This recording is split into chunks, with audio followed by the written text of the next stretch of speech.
Report మీద ఒక ఎఫ్ఐఆర్ని 107 of 2026 దానిలో కృష్ణలంక సిఐని సోల్ అక్యూజ్డ్గా పెట్టి కేసు రిజిస్టర్ చేశారు. ఈ కేసు రిజిస్టర్ చేయటం అనేది చాలా పెద్ద పోరాటం తర్వాత మాత్రమే జరిగింది. సూమోటివ్గా చేసినటువంటి కేసు రిజిస్టర్ కాదు ఇది. దానితో పాటు ఈ మొత్తం కథంతా రాష్ట్ర ప్రజానీకం గత కొన్ని రోజులుగా మీడియాలో చూస్తూ ఉన్నారు. ఇంకొక చిన్న విషయాన్ని ఇక్కడ చెప్పదలుచుకున్నది ఏంటంటే, ఇది ఇవాళ కేసు రిజిస్టర్ చేశారు. నిన్న సాయంత్రం మాజీ ముఖ్యమంత్రి అపోజిషన్లో ఉన్నటువంటి జగన్మోహన్ రెడ్డి గారు వెళ్లి ఆ కుటుంబాన్ని పరామర్శించి వారికి జరిగిన అన్యాయాన్ని ఎక్స్పోజ్ చేయడానికి ప్రయత్నం చేశారు. ఆ మరుసటి రోజునే పోలీసు వారు బతికినాడాలో బామాలారో బెదిరించారో నాకు తెలియదు, కానీ విజయలక్ష్మి గారిని తీసుకువెళ్లి ఒక ఎఫ్ఐఆర్ రాంచుకొని దాన్ని రిజిస్టర్ చేశారు. రిజిస్టర్ చేసి బాధితులకు న్యాయం చేస్తామని గౌరవ ముఖ్యమంత్రి చంద్రబాబు నాయుడు గారు పిలిపించుకొని మరీ చెప్పారు. సంతోషం. బాధితులకి ఇన్నాళ్ళు ఎందుకు చేయలేదు సార్? ఈ బాధితులకు న్యాయం ఈ రోజు వరకు ఎందుకు చేయలేదు? జగన్మోహన్ రెడ్డి గారు వెళ్లి పరామర్శించి ఇది అన్యాయం అని చెప్పేంత వరకు ప్రభుత్వానికి కళ్ళు లేవా? చంద్రబాబు నాయుడు గారు పరిపాలన చేయటం లేదా? ఎందుకు చేయలేదనేది ఇక్కడ ప్రశ్న. దీని మీద మీరు ఇంతకు ముందు కూడా విన్నారు, చాలా కొత్త కొత్త విషయాలు బయటకు వస్తున్నాయి. గాదే సాయికృష్ణని మార్కాపురం నుంచి పట్టుకొచ్చి జైలుకు తీసుకురాలేదట. 2 రోజుల పాటు ఒక హోటల్లో పెట్టి అక్కడ చిత్రహింసలు చేశారు.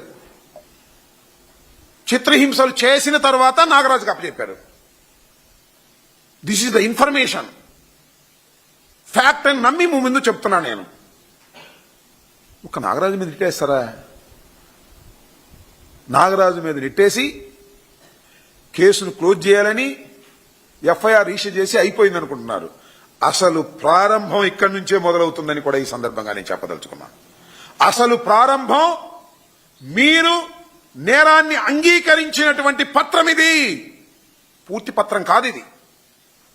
చంద్రబాబు నాయుడు గారు నేరాన్ని అంగీకరించారు.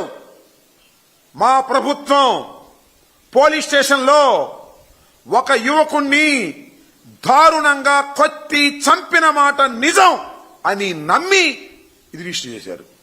ఇంతకు ముందాక ఎందుకు రిజిస్టర్ చేయలేదు నేను అడుగుతా ఉన్నా. నారా చంద్రబాబు నాయుడు గారిని నేను సూటిగా అడుగుతా ఉన్నా, ఈ ప్రభుత్వాన్ని అడుగుతా ఉన్నా. చూడండి, ఇది కంప్లైంట్. గాదె విజయలక్ష్మి గారి తరపున వారి అడ్వకేటు, వారి చెల్లెలు 28/5/26 ఎన్టీఆర్ కమిషనరేట్ లో ఇచ్చినటువంటి కంప్లైంట్ రిసిట్ ఇది. దీనిలో ఏమనుందంటే, expected custodial death requires your urgent involvement, Mullapudi Kanakadurga advocate, phone number so and so అని ఇచ్చారు.